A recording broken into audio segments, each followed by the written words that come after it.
Hey everybody, Max Aita, head coach of Team Juggernaut here to talk to you today about a topic that I like to call the training DNA. And this is just a term that kind of sums up how I look at anyone's training program. Training DNA would basically just be the unique individual expression of the scientific principles as they're found in a training program. So it just kind of means, what does your program look like?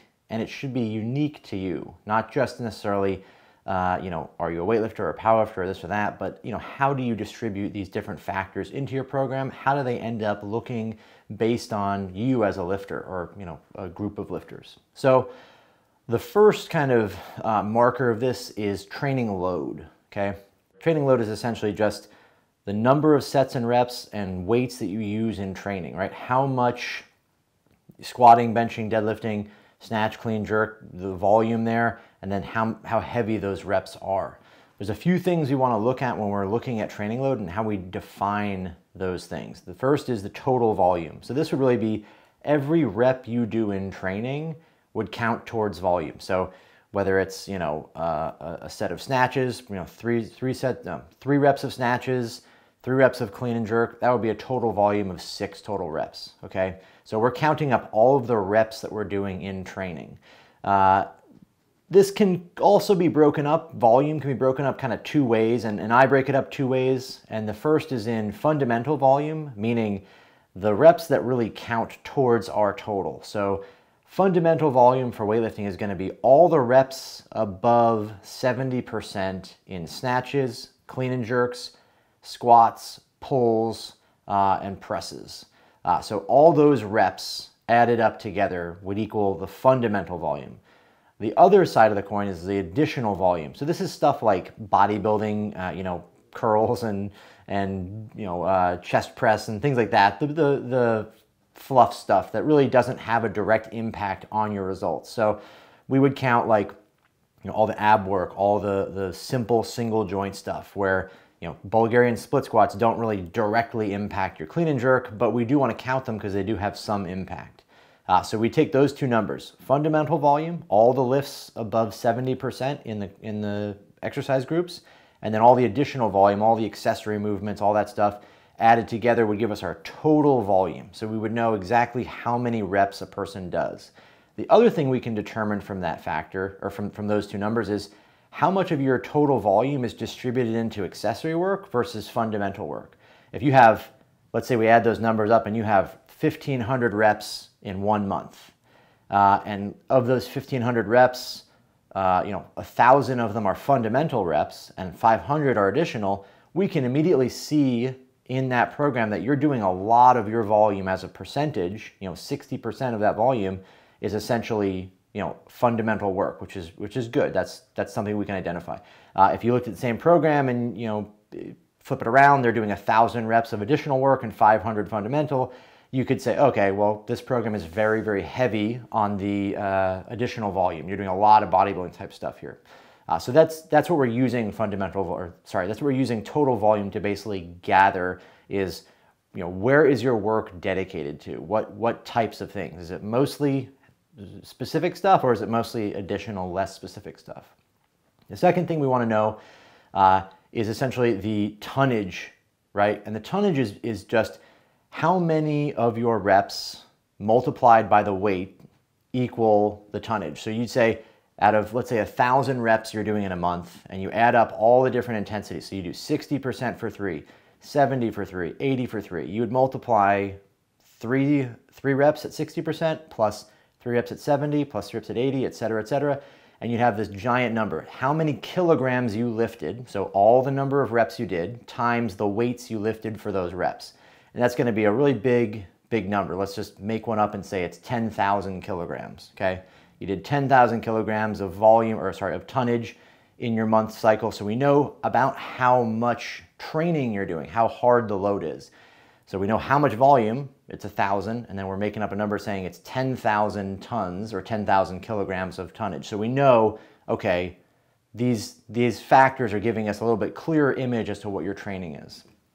The next thing we would do is find the average relative intensity, okay? And that's gonna basically just be taking the total tonnage dividing it by the total number of reps, and that would give us basically a number that we would then use as a percentage against your best number. So to find average intensity, we're going to take our total tonnage and divide by the number of reps we're doing. So if we have 10,000 kilograms of tonnage at 100 reps, that equals an average of 100, we'd say kilograms here, would be an average intensity of 100 kilograms. And let's say that 100 kilograms divided by your best snatch, if your best snatch is 150, your average intensity is going to be about 75%, right? So then we can say, now we know what our average intensity is relatively speaking.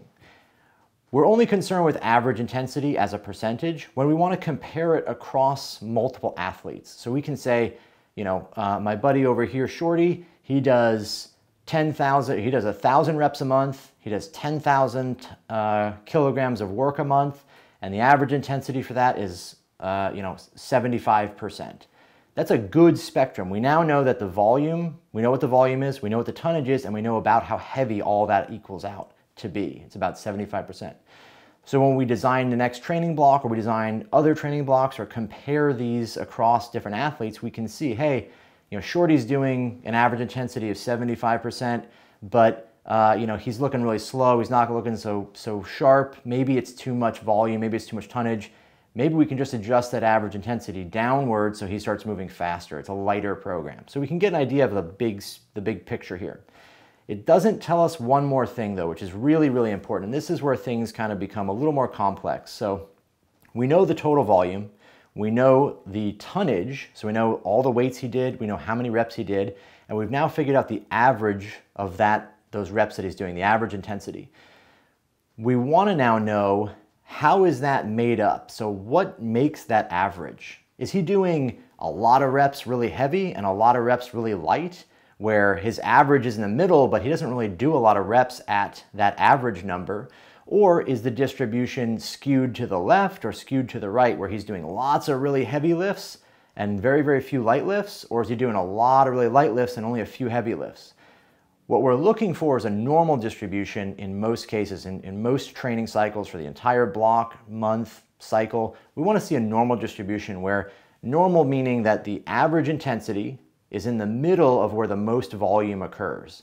So we look at this on a graph, we would see, you know, like a parabolic shape where most of the volume is centered right around the average of the intensity he's doing. So if his average weight is 100 kilograms, and that's about 75% of his best snatch, and then most of the volume is distributed a little bit below that, a little bit above that, some of it really far below that, and some of that really far above it, right? It gives us a nice distribution. The reason we want this is because we're trying to focus most of our work around that intensity, because we can get the best of both worlds. We can do the most possible volume there that's most productive. If we're too far skewed to the heavy side, if we're doing more volume in the 90%, 100% range, we're going to get a lot of heavy lifts in, but we can't do as much volume as if we had a little bit lighter average intensity. And on the other side, if we had all of our volume way down low on the lowest end, we'd be doing a lot more volume, but it wouldn't be heavy enough to condition us for, you know, max attempts in a competition.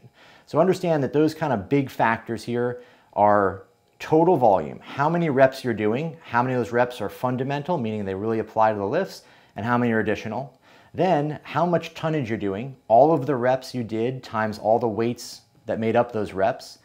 Then the average intensity, which would be the total tonnage divided by the total volume. So we know the average of all those reps, about where the target is. And then finally, where are they actually all distributed? Are we doing most of our reps around the areas that are most productive, or are we doing them in the wrong zones, or too much in the wrong zones, or sporadically we're not getting enough of what we want?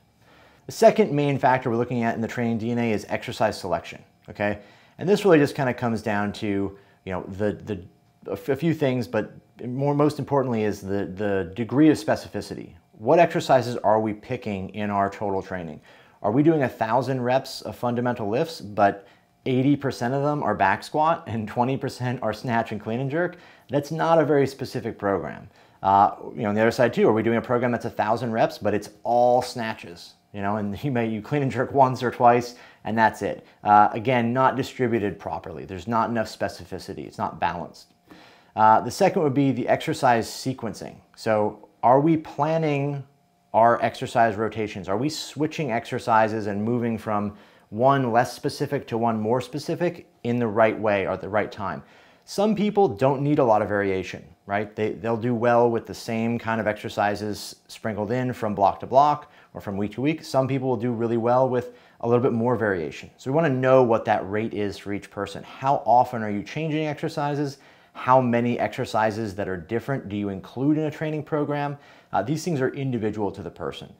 Not everybody's going to have the same program that looks like, somebody else's. They might do the same amount of volume, the same amount of intensity, average weight, all those things the same, but one person may benefit from a little bit more variation because, that's just how they are.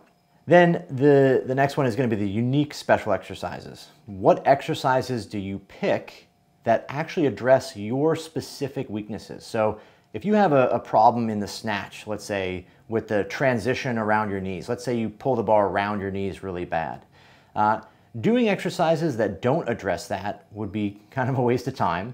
So we have to know what are the unique exercises that you would pick to address your specific weaknesses. So a great example for somebody who pulls the bar around your knees would be like a hang snatch from below the knee. It emphasizes the transition really well. It forces you to push your knees back as you pull. That would be an example where, if Shorty's got a program and he's doing 1,000 reps, etc., it's all divided up really well.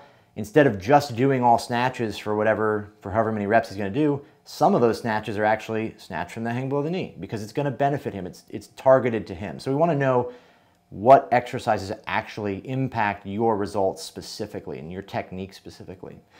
And then finally, the last one, and this is more a matter of, it kind of goes back to the total volume, the additional versus fundamental, but how much of your program is general training and how much of it is specific training? Are you doing a lot of exercises that are squats or pulls and not as many that are snatch and clean and jerk? Are you doing a lot of exercises that are complexes that really don't address things for you, but they build up fitness really well? So when we design the program, we look at it, we want to address how much of this program is general in nature and how much specific in nature. The third kind of rung of this, the third limb of the training DNA would really be the periodization structure, right? This would be how programs are organized for that person. And really, we want to look at this from a couple of perspectives, right? The monthly program, the large training cycle, and then the year. So, some people may not need to have a program that varies a lot from month to month in the way the program is structured. You might have a program that, week 1 is your lowest volume and lowest intensity. Week 2 is a little bit more than that. Week 3 is a little bit more than that. And then there's a deload. That would be a periodization structure that would fit somebody. Another person might be really strong, so their periodization structure might have more undulation to it, where week 1 is really small, week 2 is really big, week 3 is really small, week 4 is really big, right? There's an undulation and up and down. And then again, there might be a structure where somebody has 2 weeks back-to-back that are both very hard, and then 2 weeks back-to-back that are relatively easy. So understand that the structure of how we organize all of our reps, all of our sets, all of our exercises can be different for people. You could have 2 people with basically the same program, but some people organize it a little bit differently. These factors also are very individual in the sense that, a person who's very, very strong is probably going to do less of a linear program, meaning that each week builds on each other because, after week 1 and 2, they've built up so much fatigue that week 3 would just be a mess. They couldn't make lifts, they'd be at shot. So they might have more of an undulation structure where they go from, a easy week to a big week to an easy week to a hard week, and so they have much more of that fatigue management built in. So understand that it's not just the contents of training, it's how those contents are laid out that makes a difference. And then the final one would be like the distribution of the training load by day of the week. So everybody's structure of the week is going to be a little bit different as well because we're not going to have the same things in every single workout. Somebody who does 1,000 reps in a month would have bigger weeks than somebody who does 600 reps in a month. And so if you're doing 300 repetitions in a week and somebody else is doing 150, the structure of that program in the week has to be different, right? You can't just simply have giant workouts, the equal size workouts spread apart. You would want to have some workouts that are bigger, some workouts that are smaller. And that's us capitalizing on the principle of SRA, where you have a large workout basically followed by a smaller workout, and then a medium, and then so on, right? So again, the structure of the month is going to be determined individually, as well as the structure of the weeks. There's got to be some undulation there that accounts for how much volume you're doing, how heavy the weights are, et cetera, et cetera. So understand that there's layers to this as we go down into the DNA, but what we're looking at is how are these programs different between two different people. If my guy Shorty's got 1,000 reps in a month, he's got a structure that's undulating, he's got hang snatch from below the knee, he's training at this average intensity, we know all those things, but also he fatigues really quick, and he doesn't do well when he is squatting before he snatches, so his structure of the week changes a little bit, so we account for that. So understand that it's an individual process as well, and the closer we get to the daily workout, the more that stuff becomes individualized. Kind of in closing here, everyone's going to have a unique training DNA. We're going to identify and learn things as coaches to make sure that training process is better, so that it's improved. Really what we're looking at is having a common glossary to discuss each one of these topics, so that when we look at 2 or 3 different programs from ourselves, from as coaches, or even different coaches' programs, we can identify quickly what's happening in that program, what that program is designed to do, and who it would best fit. So understand that the training DNA is just kind of a lens that we put over our programs to really identify what's going on in them. If you guys like this video, check out the rest of our stuff on YouTube, or check us out at jtsstrength.com.